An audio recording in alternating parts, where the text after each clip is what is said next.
Okay, step 2 complete, I thought to myself. Now, I've just got to find a good place for step 3. As I rapidly darted through the halls, several times I had passed larger areas that looked more like the entry point that I started at, or large halls that were far more presentary and had much more space to them. I had to find one of those again. I started looking for them as I darted through. So, how much time do you think you can buy by hiding? Do you think that you can hide forever? Alice's voice rang out. Don't answer. It's a taunt. Answer, and she knows where you are, I thought to myself. Stay quiet. Keep your mouth shut. Don't play her game. Make her play yours. Where is it? An open space. I need an open space, I thought to myself, continuing to dart from one hallway into the next, one passageway passing me by after another, as I finally came across a large room, as extravagant as the rest of this mansion. A high ceiling above. The room was nearly 100 foot across in every direction. Perfect, I thought to myself as I walked in. Okay, time for step 3, I said as I entered the room, and then opened the armor, exiting from the interior, and taking most of the interior layers of the armor with me.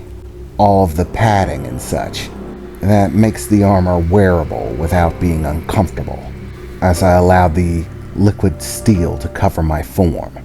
It might have let my heartbeat out for a moment, but hopefully it would still take Alice a few seconds to close in the distance, and by then it would be too late, as the armor in front of me sealed shut in the center of the room, and I focused on the liquid metal surrounding my body in an exceptionally thin level, and in a gel state. It offered very little in the way of protection from Alice's attacks, but my full armor didn't add that much protection either. So I did everything I could to try to focus, bringing all of the elements together. The refraction of light, the nullification of the vibrations of my heartbeat, forcing it to stay interior, the liquid metal around my feet so that they couldn't hear movement.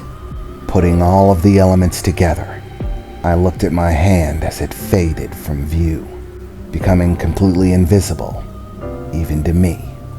Okay. It appears to be working. All right then, Alice. Let's dance, I said as I focused on the armor in front of me, as it lifted up, rising and almost seeming to fill, small strands of liquid steel forming bars that held it all in place. They were very thin, but they didn't need to be thick. They only needed to make the armor look like someone was actually in it. As right before my eyes, the armor seemed to come alive all its own, sealing shut. With a little bit of focus, I was able to make the armor look very much the same as if I was just wearing it, practicing a bit on moving it around, getting everything just right, making sure the movements look natural. It was a little strange trying to move the suit with my mind, but it was something I was going to have to quickly adapt to. The stage is set. The pieces are in place. So, let's start the concert, I thought as I focused towards the suit of armor. Inside of it, I had included my cell phone, along with the speakers, so I could listen to music, receive phone calls, and things like that while still wearing the armor. But I could also quickly activate my playlists, and since I had my headphones in there, and they did produce sounds, vibrations, I could use the armor to channel them. Normally I channeled them in order to keep them interior, so that I could hear it inside of the armor. But with a little focus, I could reverse that effect, forcing the armor to act like an amplifier, like a boom box, making it as loud as possible, forcing the vibrations out in extraordinarily large amounts. as I activated the quick playlist on my phone, concentrating to change the state of the armor, just enough to allow the vibrations to reach out into the world at maximum volume that I could manage with the suit. Suddenly, the entire room was filled with one of my favorite rock ballads.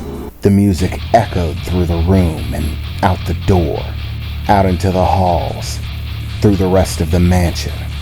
So, what exactly is this? You trying to lure me into a trap, little bunny? You know what? It's actually kind of amusing. So, I'll play along. Alice's voice rung out, speaking along with the music that filled the room, as the rock ballad played, and a purple flash of light appeared towards the entryway of the room. And there stood Alice, staring at the suit of armor, as I moved to elsewhere in the room. So, little bunny, what are you going to do now? She said, staring at the armor, as the music echoed out from it.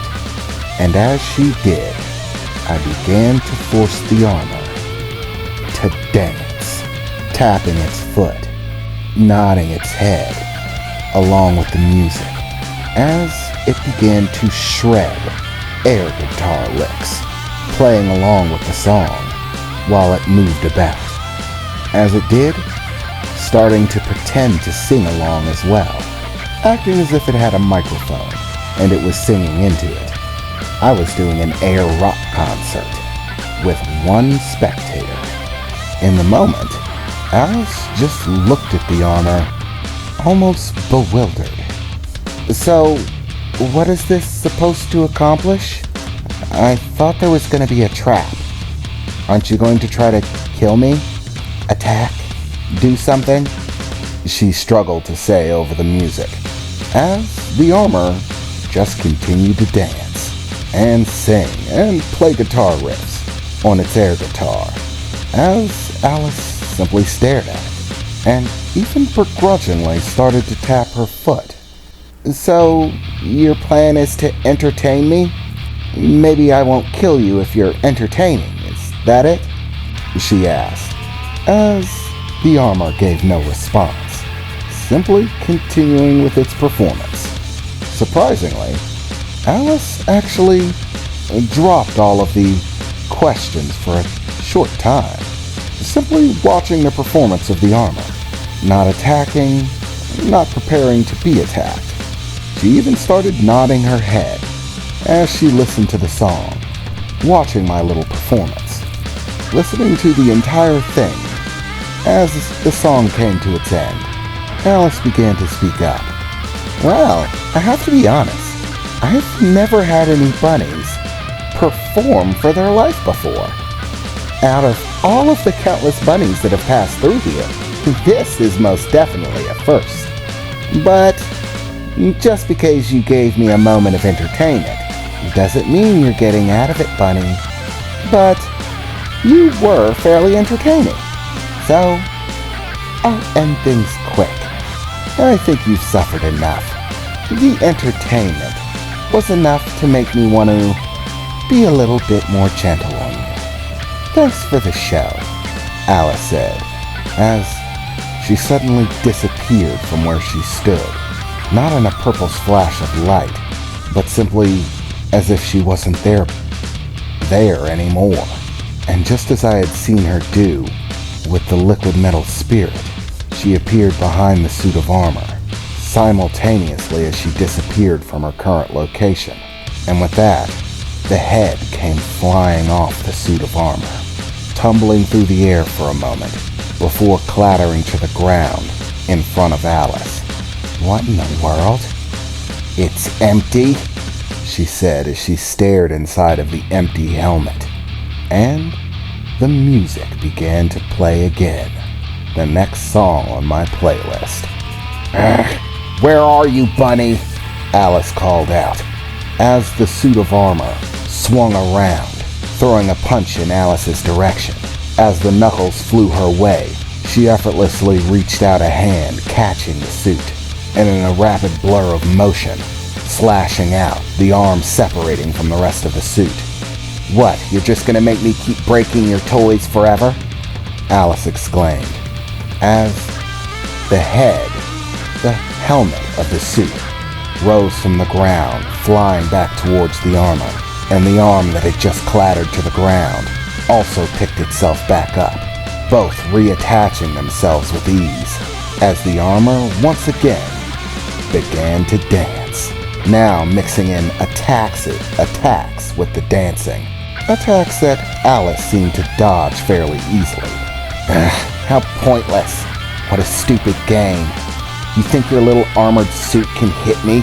Alice said, before feeling a very stern impact to the side of her face, taking her off her feet as she flew into the wall on the other side of the room, impacting it hard, cracking its marble structure, and breaking one of the paintings affixed to the wall. A punch from nowhere, as she began to pull herself out of the wall, and the armor suit just danced. "What in the world? You little rat. You're still in the room. I just can't see you or hear you for some reason. That's your game. The armored suit, the music. It's all just distraction. While I deal with the noise in the armored suit, you can attack me where I can't see you. Clever little bunny," Alice said, as she hoisted herself from the wall in a single movement, landing to her feet. "All right, little bunny. Let's see how long you can keep this game of yours up."